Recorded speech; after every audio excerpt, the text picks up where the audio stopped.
Salut à tous et bienvenue dans cette nouvelle vidéo où on va analyser ensemble les matchs de Ligue 1 de cette 30e journée. Donc juste avant de démarrer cette vidéo, je vous invite grandement à rejoindre le canal Telegram les amis. Cette semaine c'était sur les nations et on a fait tout simplement un carnage, sans faute. Donc si vous étiez présent, vous avez pu encaisser avec nous sur la méthode boost comme sur la méthode principale. On vous a envoyé une cote à 2,58 qui est passée assez facilement. Donc n'hésitez pas les amis, tous les samedis j'enverrai un pronostic VIP en public sur ce canal Telegram. Donc profitez-en, en ce moment on est sur une bonne série, le canal est dans la description. Mais on revient sur YouTube les amis, maintenant on a la 30e journée à analyser et surtout on a pas mal de matchs à fort enjeu. Donc on va commencer tout de suite avec un très gros choc, ça va être Nice contre le Stade Rennais. Donc sachez les amis que c'est très important surtout pour Nice qui a perdu la 3e place lors de ce dernier match contre l'OM, c'était juste avant la trêve, vous avez perdu 2-1. Faut aussi le préciser, Nice n'a pas eu de chance ces derniers temps avec l'arbitrage, alors je pense que cette fois à domicile ça devrait normalement rentrer dans l'ordre. On a une équipe de Stade Rennais qui marche sur l'eau, vraiment beaucoup de gens vont les jouer ce week-end, mais pour ma part je pense que ça va être un peu plus compliqué pour Rennes.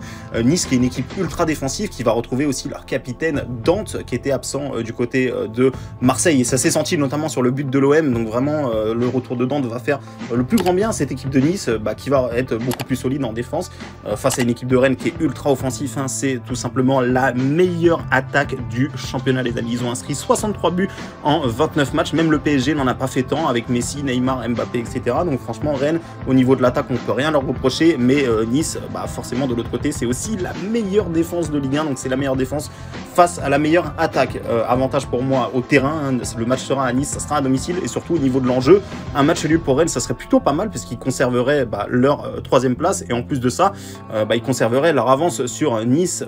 Donc franchement honnêtement l'enjeu est vraiment pour Nice. Pour ma part Nice a vraiment besoin d'aller chercher la victoire. Un match nul à mon avis ce sera une contre-performance et en plus de ça ils sont outsiders. Donc vraiment moi je pense que Nice ça peut être un bon coup pour les tenter. Pour mon pronostic personnel je vois 1-0 pour Nice. Vous pouvez sécuriser avec le 1N ou Nice en rembourser si nul, ce sera aussi une belle cote et pour moi voilà vous l'avez compris, je pense que Nice peut ressortir vainqueur surtout à domicile. On va passer maintenant au match Lille contre Bordeaux. Donc Bordeaux c'est voilà Bordeaux 20e dernier, on se demande quand ils vont se réveiller, s'ils vont se réveiller face à Lille ça me semble trop compliqué. Lille en plus de ça qui a plus de Ligue des Champions et ils se sont fait éliminer donc ils ont plus que le championnat à jouer. L'objectif ça va être d'aller chercher une qualification pour l'Europe la saison prochaine. À domicile Lille c'est plutôt du costaud, c'est plutôt du solide et le fait que comme je le répète c'est assez important les amis, maintenant que Lille n'a plus de Ligue des Champions à gérer, ils vont être vraiment focus sur la Ligue 1. Donc je m'attends à une victoire des Lillois à domicile 2-0. Vous pouvez tenter une victoire de Lille, bien évidemment ici ça sert à rien d'aller sécuriser, vous allez avoir une cote ridicule donc autant jouer Lille en sec si vous voulez partir sur ce pronostic là. On va passer au match maintenant Saint-Etienne-Marseille. Alors celui-là je le toucherai pas je pense, honnêtement ça me semble vraiment pas intéressant du tout. De plus on a quand même une équipe de Saint-Etienne qui revient plutôt bien, on voit ils perdent pas si souvent que ça. Sur les 5 derniers matchs ils ont perdu qu'une seule fois, c'était au Parc des Princes. Ils font pas mal de matchs nuls néanmoins, d'ailleurs le dernier contre 3 c'est un petit peu dommage, ils auraient pu l'emporter. Franchement ici je vous le dis honnêtement les amis, je vois un match nul, un partout entre Saint-Etienne et Marseille. Je pense que Saint-Etienne, le fait qu'ils soient à domicile, ils vont être capables de éviter la défaite je pense, mais de là aller chercher une victoire face à l'OM qui est 2e, qui va vouloir chercher à aller toujours plus haut, ça me semble compliqué. Donc voilà, sans grande conviction pour moi je vous conseille le match nul entre Saint-Etienne et Marseille. On va passer maintenant au match du dimanche les amis, on a encore un très gros choc, Strasbourg contre le RC Lens. Celui-là à mon avis il va être sympa à regarder, deux équipes assez offensives, deux équipes qui vont vers l'avant et surtout deux équipes qui ont des ambitions européennes. Donc Strasbourg qui est 5e à 48 points, Lens qui a 44 points qui est 8e tout simplement. On sait que voilà, il y a eu Jonathan Klaus qui est parti en équipe de France, voilà, il y a pas mal de joueurs du côté de Lens qui font vraiment une excellente saison. Je me demande si Lens serait pas capable d'aller gagner du côté de Strasbourg, en tout cas je prendrais pas le risque d'aller jouer une victoire d'une équipe ou de l'autre là-dessus. Le pari le plus intéressant à tenter pour moi ce serait les deux équipes marquent, étant donné qu'on a deux équipes ultra offensives et que ni Strasbourg ni Lens devraient fermer le jeu, donc pour moi ça peut donner un match assez offensif. Je vais vous donner le 2 buts partout entre ces deux formations. On va passer maintenant au match Clermont-Nantes. Alors celui-là aussi, il n'est pas très intéressant pour ma part. On a une équipe de Clermont qui se retrouve 17e, qui a besoin de points néanmoins, et une équipe de Nantes qui est en finale de Coupe de France, les amis, et qui est en plus de ça dans la première partie de classement. Donc vraiment, c'est une très bonne saison. Je pense que la saison de Nantes est déjà réussie, mais elle peut l'être encore mieux s'il y a ce trophée en Coupe de France, et surtout s'ils finissent dans la première partie de classement. Voilà, l'Europe n'est pas finie, mais ça va être compliqué, parce qu'il y a quand même pas mal d'équipes devant eux. Néanmoins, pour revenir à ce match-là, Clermont, ils ont quand même besoin de la victoire. Nantes, à l'extérieur, c'est pas aussi performant qu'à domicile, donc je vais vous donner le 2-0 pour Clermont. Clermont en DNB pour ceux qui veulent sécuriser, ou Clermont ou nul, mais ça fera vraiment une petite cote. En tout cas, c'est mon avis. Pour moi, Clermont est en mesure de prendre cette victoire, ou du moins d'éviter la défaite. On va passer maintenant au match Metz contre Monaco. Ça va être à Saint-Symphorien, à Metz, hein, donc Metz qui est vraiment en grosse difficulté, même s'ils ont gagné. Là, ils ont eu un petit match amical, ils ont gagné, mais sinon en championnat c'est un petit peu compliqué, ils gagnent très peu. Ils ont toujours Antonetti qui est suspendu, hein, qui voit le match depuis les tribunes. Et de l'autre côté, on a une équipe de Monaco qui revient super bien. Un de leurs joueurs qui a marqué d'ailleurs pour l'équipe de France, Chouameni, qui a marqué face à la Côte d'Ivoire à la dernière seconde. Donc vraiment, petit boost en plus. Monaco, je les sens bien, ils reviennent bien en ce moment. Ils ont gagné le dernier match 3-0 contre le PSG. Leur mission, ça va être tout simplement de remonter le plus haut possible. Et de l'autre côté, voilà, on a une équipe de Metz qui vraiment, ils ont vraiment besoin de points là, parce que là, ils sont quand même à plus de 4 points du 18e Saint-Etienne, qui en plus de ça, on l'a vu, va recevoir, hein, aura un match à domicile. Mais c'est clairement le moment pour eux de se réveiller. Alors c'est sûr, contre Monaco, ça va être extrêmement compliqué, mais il faut bien qu'ils se réveillent. Donc moi, je pense qu'ils en sont capables. Je vais vous donner le 1-0 pour Monaco. Si vous avez un peu peur de jouer des grosses cotes, ou si c'est pas trop votre truc, vous pouvez éventuellement partir aussi sur le moins de 2,5 buts. Voilà, Metz, c'est une équipe qui sait plutôt bien défendre, hein. Quand on le voit, c'est quand même difficile de les bouger.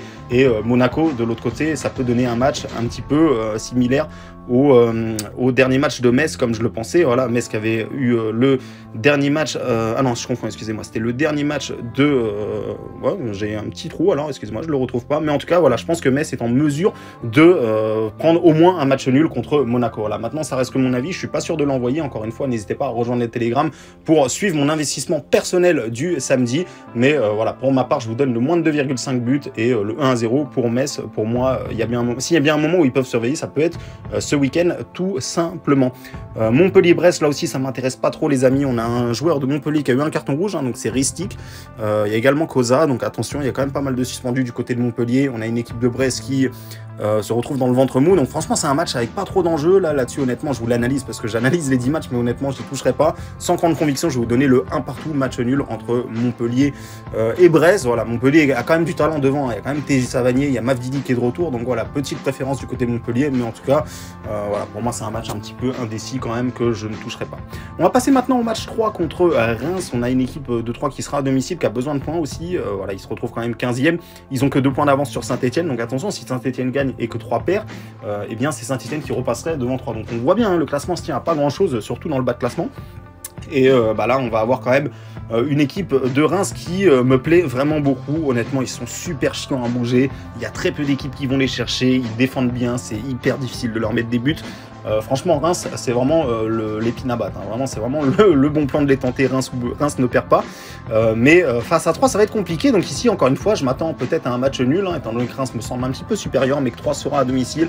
Avec le changement d'entraîneur qu'il y a eu, l'arrivée de Bruno Irles et tout, on sent que 3 commence à poser un petit peu son jeu. Donc je vais vous donner directement le moins de 2,5 buts. C'est souvent le cas entre les deux équipes. Hein. C'est deux équipes qui marquent très peu de buts et qui jouent assez défensif, au contraire de ce que je vous disais un peu plus haut avec Strasbourg-Lens. Donc ici, le moins de 2,5 buts me semble tout à fait jouable, hein, et voilà, je vais vous donner le 1 partout en termes de score exact. Il nous reste 2 matchs à analyser, les amis, les Lyonnais et les Parisiens. On va commencer par les premiers, les Lyonnais, qui vont recevoir le SCO d'Angers. On sait que Lyon a un objectif très clair et ça se passe pas en championnat, hein, c'est surtout en Europa League où ils ont annoncé publiquement qu'ils voulaient décrocher cette Europa League. Donc ça va être pas une affaire facile, mais en tout cas, si jamais ils n'arrivaient pas à gagner cette Europa League, eh ben, il faut qu'ils arrivent quand même à remonter au classement et à choper au moins cette Europa League. Ils sont à 6 points de Strasbourg, donc c'est beaucoup et c'est pas beaucoup à la fois, parce qu'il y aura peut-être encore une confrontation d'ailleurs entre Lyon et Strasbourg. Donc au final, Lyon a encore ses chances de remonter au classement. Là, contre Angers, c'est la victoire ou rien, je pense. On a une équipe d'Angers qui est un petit peu décrochée, hein. Ils étaient d'ailleurs sur une série assez hallucinante de défaites, hein. Ils ont enchaîné 7 défaites d'affilée et là, ils ont gagné le dernier match contre Brest. Alors, il y a eu la trêve après. Honnêtement, on sent quand même au niveau des résultats que Angers n'est plus trop concerné. D'ailleurs, il va falloir faire attention à eux, puisqu'ils sont pas non plus si loin que ça du maintien. Mais en tout cas, voilà, Angers, ça me semble finir un petit peu en roue libre. Face à une équipe de Lyon qui revient bien. Voilà, ils ont des joueurs qui sont revenus de sélection, qui ont fait plutôt d'ailleurs des bonnes performances. Donc moi je m'attends à un succès lyonnais. Je vais vous donner la victoire de Lyon et en score exact je vais vous donner le 3 buts à 1. Et le dernier match, le fameux match du PSG. Est-ce qu'il y a encore des gens qui s'intéressent au PSG? En tout cas, moi personnellement, ça m'intéresse plus trop depuis qu'ils se sont fait éliminer de la Ligue des Champions, mais il faut analyser tout ça, donc on va analyser tout cela. Donc le PSG qui reçoit Lorient, ça va être un match qui aura lieu au Parc des Princes et face au Merlu, c'est souvent le PSG qui l'emporte. De toute façon, c'est souvent quand même le PSG qui l'emporte face à ce genre de petites équipes. Et honnêtement, je ne sais pas quoi vous dire au niveau de l'enjeu. Je ne sais pas si le PSG aura vraiment envie de gagner, parce qu'on le voit quand même déjà, le match à Monaco était quand même hallucinant. C'est hallucinant comment le PSG n'a pas joué, je trouve. Bon, cette fois, ils seront face à leurs supporters, donc forcément, j'ose imaginer qu'il y aura plus d'envie. Contre Lorient, franchement, tout autre résultat qu'une victoire sera tout simplement une honte, même si au final, au niveau du PSG, la honte, on la connaît bien. Mais bon, voilà, je ne vais pas discuter trop longtemps. Pour moi, les amis, ce match-là est déséquilibré, la cote est inintéressante. Pourquoi pas aller tenter un but de Mbappé s'il est titulaire éventuellement, mais en tout cas, voilà, pour moi, PSG Lorient, normalement, c'est 4-0 pour Paris et bien évidemment la victoire du PSG. Mais je pense pas qu'il y ait grand-chose à tirer de ce match-là. On verra aussi sur les boosts, les amis. Souvent, sur ce genre de match déséquilibré, les bookmakers nous envoient de nombreux boosts. Et sachez que sur la méthode boost, les amis, on a dépassé les 300 € de bénéfices. Donc n'hésitez pas à rejoindre le canal Telegram. Je vous partagerai encore une fois des